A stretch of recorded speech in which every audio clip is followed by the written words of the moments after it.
පිළිබන්න ඕනේ. අපි ඊළඟ තප්පරේ කරන්නම් කියලා හිතන එක වෙයිද?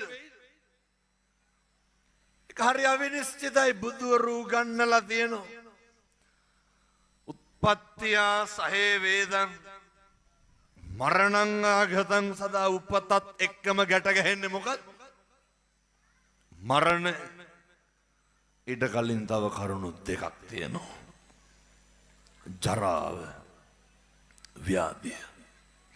කොයි වෙලේ මොකක් වෙයිද?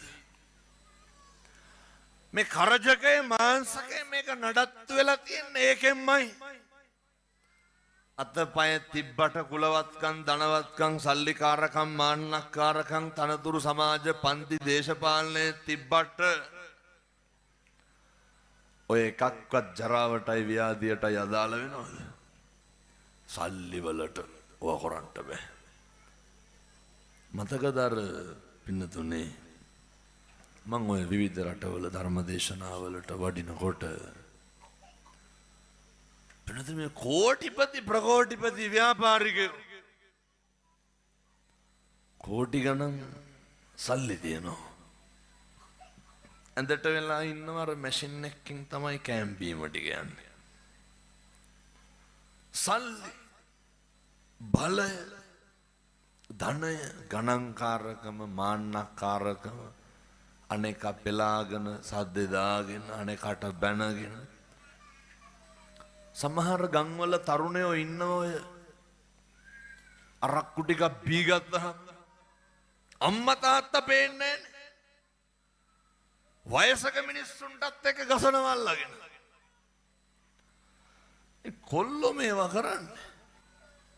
මම බොහොම ඕනෑකමින් කියන්නේ ලැබිලා තියෙන තරුණ කාලය නම් නිකන් නිස්කාරණේ මහ අපත විදිහට ගෙවන්න එපා.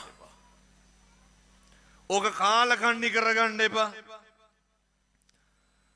සබ්බ පාපස්සා කරණං සියලු බුදුරුන්ගේ අනුශාසනාව මොකක්ද? සියලු පව් නොකළ යුතුය. ඒක කරන්න පුළුවන් එකම ආත්මය මොකද්ද? ආය ඔය ආත්මය හම්බෙන්නේ නැහැ. දැන් මේ අම්මලා තාත්තලා හිතන්නේ ලබන ආත්මේ කවුරු වෙලා උපදී කියලාද? කවුරු වෙලා කොහොම උපදී? එක දෙයක් මතක තියාගන්න, මිනිස්සු නම් වෙන එකක් නැහැ. පරම හතුරටත් මෛත්‍රී කරන්න පුරුදු වෙන්න. වෛරකාරයින්ට මෛත්‍රී කරන්න පුරුදු වෙන්න.